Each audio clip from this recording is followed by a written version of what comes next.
Ladies and gentlemen, welcome to It's Rainmaking Time. Happy New Year to everybody around the world.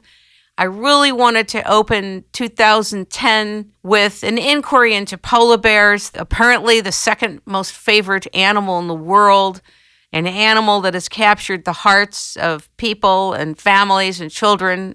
Certainly, when I look at pictures of polar bears sitting on thin ice or not able to be in their proper habitats, my heart goes out to them and my concern and worry goes out to them. I'm sure that's true for everybody around the world.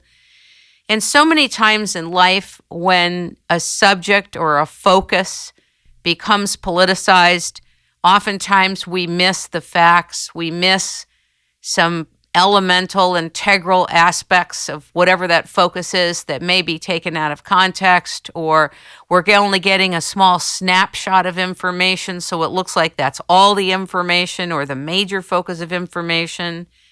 So I want to invite you to journey with me with a man who has spent many, many years focused in the field on polar bears. His name is Dr. Mitch Taylor. He's worked on polar bears for the past 31 years and has been a polar bear biologist for the Northwest Territories and Nunavut Territory, Canada, for 22 years. He's a member of the IUCN/SSC Polar Bear Specialist Group and Canada's Federal Provincial Polar Bear Technical Committee until 2008. Dr. Taylor has published over 50 scientific papers on polar bear-related topics, has conducted and participated in field research programs on most of the world's polar bear populations. Most recently, Dr. Taylor and colleagues completed the Davis Strait Population Inventory, which is one of the most southern of all polar bear populations, and was the co-author on Canada's COSEWIC Polar Bear Draft Status Report. From 2004 to 2008, Dr. Taylor has also been the manager of the Decentralized and Relocated Wildlife Research Section and is currently an adjunct professor and contract lecturer at Lakehead University. He maintains a private contracting business practice in the Thunder Bay area, and his current research interests include polar bear population enumeration and demography, managing polar bears in a changing environment, and climate change. Ladies and gentlemen, please welcome Dr. Mitch Taylor to It's Rainmaking Time. Good day, sir. Good day, Kim. Thanks for having me on. You have quite a controversial reputation, and we cannot leave the elephant that's in the room as if it's not in the room. What is the controversy about regarding your studies and what it is that you've talked about? And maybe we can get that out of the way so that then we can really talk about the most important part of your work, which is on polar bears. Well, sea ice has declined over the last 30 years in the Arctic, and the IPCC has published a number of things indicating that they feel that the reason for the warming trend and the sea ice decline that has been observed is anthropogenic carbon dioxide accumulation in the atmosphere. So greenhouse warming has been accepted by most of my colleagues as the cause of sea ice declines, and because the carbon dioxide is forecast to continue to accumulate and the warming from that is progressive, they're quite concerned about polar bear populations throughout the Arctic basin because they feel that this warming trend will cause continued erosion and deterioration of the sea ice habitat and have first nutritional, then demographic impacts on polar bear populations throughout the basin. So I, on the other hand, do not feel that the evidence for anthropogenic global warming is all that convincing. I'm certainly not denying that there was a warming trend in the 80s and 90s, nor am I denying that the sea ice has generally declined from historical levels in the previous century.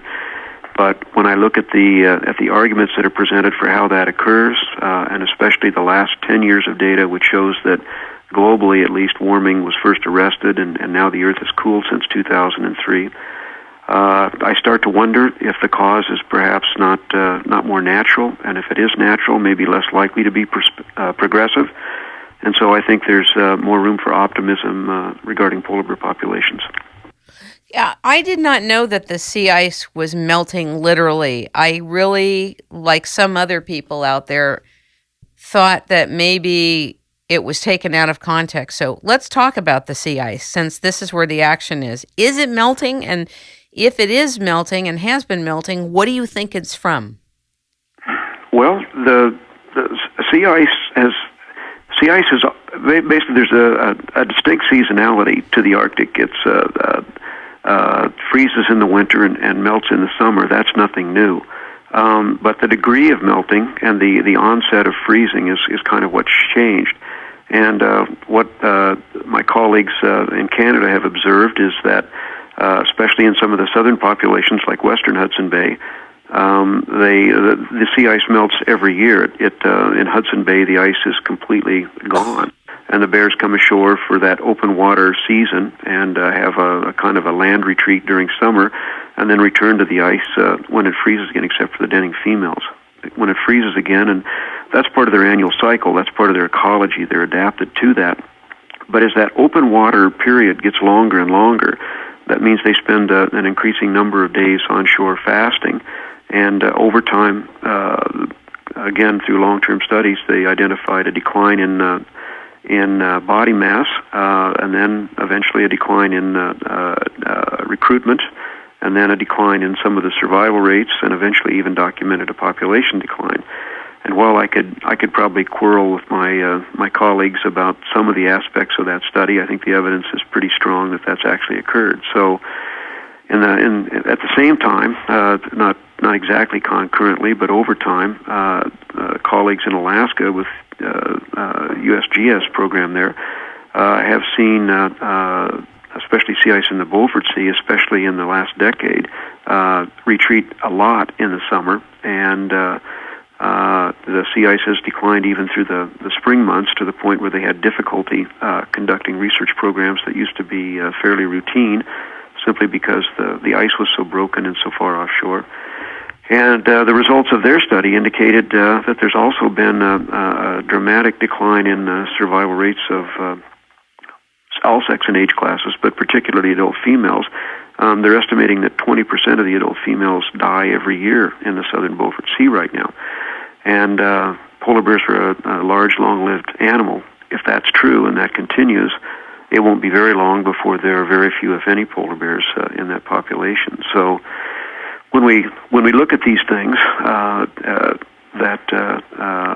and ice is included in a variable in the estimates and found to be significant, we can see that there have been changes and that these changes have had demographic impacts on some populations.